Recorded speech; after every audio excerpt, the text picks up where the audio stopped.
soos julle nou weet, is dit Wêreld Baanbrekerdag.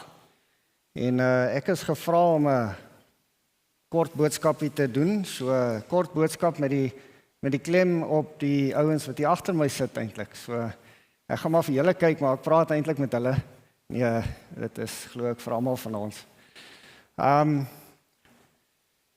Nou toe Joey my nou gevra het om ietsie te sê oor die tema, Jesus kamp saam met jou, was dit vir my nie te moeilik nie. Ek hou baie van kamp, so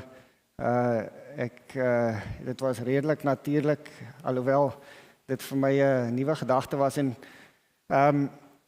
sonder om regtig 2 keer te dink daaroor, het ek bietjie gaan kyk na kampe.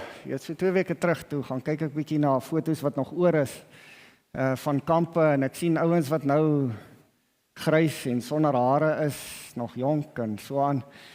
Dit was eintlik 'n goeie trippie down memory lane, soos hulle sal sê. En ek het gedink om dalk net, ek weet nie of julle enige van daai kinders herken nie. Hulle was avonturiers en baanbrekers. Ja, Rion, ek is bly om jou daarbo in die raam te sien, man. Ja, dit was 15 jaar gelede, kan julle glo. As ons dink aan kamp, weet ek ons baanbrekers fokus baie keer op kampwerk en bietjie veldwerk en uit te kom in die natuur en die God van die natuur te leer ken. So het ons, ek dink hierdie was juis in 2009, wat ons hier in die Oos-Vrystaat gekamp het. En daai blou tentjie wat daar voor staan, ek wil graag vir julle 'n verhaaltjie vertel van wat in daai blou tentjie op daai kamp gebeur het. Nou, 'n tent gebruik mens gewoonlik as jy kamp. Nou, 'n tent is nie 'n permanente struktuur nie, soos wat almal van julle weet. Deesdae begin dit lyk my 'n permanente ding raak, maar soos wat ons tente ken, en hierdie tipe tente is maar 'n tydelike struktuurtjie. En hy bied ook maar net beskerming teen soveel van die elemente. En ons gesinnetjie het gekamp in daai blou tentjie. Nou, Nelrie was nog net 'n knoppie op haar ma se maag, en Waldo was baie jong seentjie. Hy het in 'n campingkot geslaap hier voor in die voorste deel van die tent. En dan het ek geslaap en Janelie langs my en Wian het heel aan die agterkant van die tent geslaap. En die Saterdag aand na kampvuur toe het almal gaan inkruip en almal het rustig aan die slaap geraak. En ek weet nie wat die tyd dit was nie, maar ek word wakker met 'n beweging by my voete. En dis so 'n koue, glibberige lyf wat hier oor my voete gaan. Nou, gelukkig word ek redelik gou wakker. As ek wakker is ek dadelik wakker. As dit my vrou was, het sy seker die volgende oggend eers geweet daarvan. Maar ek word wakker en in 'n breekdeel van 'n sekonde besef ek, hier moet 'n slang hier by my voete wees. Ek voel net hierdie lyf wat beweeg. En nou, wat gaan deur jou gedagtes? Ek meen, ek is nou hier, okay, Waldo is redelik veilig, sy campingkot is daarom redelik slangdig. Maar volgende na my lê my vrou waarvoor ek baie lief is, en dan my seentjie waarvoor ek baie lief is. En sonder om verder te dink, gaan ek af en ek vat die ding en ek gooi vir hom by die tent uit, laat hy soos 'n, jy weet, daai boomerang klink, maar hy het gelukkig nie teruggekom nie. En hy land daar in die gras, jy weet, en ek storm uit met 'n flitsie, en dit was gelukkig nie iets groots nie, en dit was gelukkig 'n skadelose slangetjie, maar dit kon baie maklik iets anders gewees het. En jy weet, so dink ek, soveel keer dink ons dat die struktuurtjie wat ons opsit, jy weet, dit wat ons rondom ons bou, skep vir ons veiligheid. En eintlik is dit maar 'n valse veiligheid, want ons enigste veiligheid is in Jesus. So, voordat ons verder gaan, wil ek vra dat ons net die hoofde buig, dan bid ons saam. Ag Here, baie dankie dat ons vandag bietjie kan stil staan vir 'n oomblik of 2 by u woord. En Here, baie dankie dat u vir ons iets meer permanent gaan voorberei het as dit wat ons hier het. Ons loof u vir die goedheid en die liefde. Amen. OK, nou 'n tentwoning. Dis nogal interessant, die Bybel praat baie van tentwonings. As ons dink, Abraham was bekend, hy het in tente gewoon, ek meen die hele patriarge geslagte was bekend met tente. Maar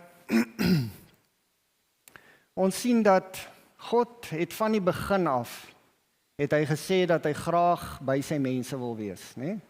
As ons dink aan die tuin van Eden, nadat Adam en Eva die fout gemaak het om nie te luister na God nie, het God in die aandwyntjie gestap en hy het na hulle toe gekom en hulle het vir hom weggekruip, want hulle was bang nou skielik. So God het 'n behoefte nog altyd om by sy mense te wees. Hy het agter hulle aangekom en gevra, waar is julle? So sy verlange is na ons as mens. Ten spyte van die feit dat ons verkeerde besluite maak en snaakse dinge doen soms, was sy verlange na ons. God soek na ons, al kruip ons weg. So sien ons dat God se verlange altyd was om by die patriarge te wees. Soos wat hulle deur die land getrek het, ons weet dat Abraham geroep is om uit Ur uit te trek na die beloofde land. En al hierdie gebeure het afgespeel en Jakob kom op die punt waar hy weghardloop van die huis af uit vrees vir Esau en Esau se woede dalk op hom. Toe hy sy kop op 'n klip neerlê en hy hierdie gesig sien, gee God hom die versekering. Hy sê, ek is met jou. Ek sal saam met jou wees. Ek sal jou nie verlaat nie. En ek sal jou selfs terugbring. So God gee 'n klompie beloftes hier vir hom. God wil nog altyd by sy mense wees. Dan sien ons die eerste gedagte wat eintlik by my opgekom het toe ek die tema hoor, is eintlik hierdie gedagte. God het gesê, sy volk moet vir hom 'n tabernakel maak, want hy wil in hulle midde woon. Hy wil by hulle wees. So God was bereid om saam met sy volk in 'n tent te woon, terwyl hulle in tente gewoon het. Eksodus 29 sê vir ons, en daar sal ek met die kinders van Israel saamkom, en die tent sal deur my heerlikheid geheilig word. So sal ek dan die tent van samekoms en die altaar heilig. En ek sal onder die kinders van Israel woon en vir hulle 'n God wees. En hulle sal weet dat ek die Here hulle God is, wat hulle uit Egipte land uitgelei het, om in hulle midde te woon. Ek is die Here hulle God. Hoeveel keer hier herhaal God, hy wil in hulle midde wees, hy wil saam met ons wees. En dan in Samuel lees ons hierdie woorde, en dit is eintlik interessant, die eerste keer wat ek hierdie raak lees in hierdie konteks.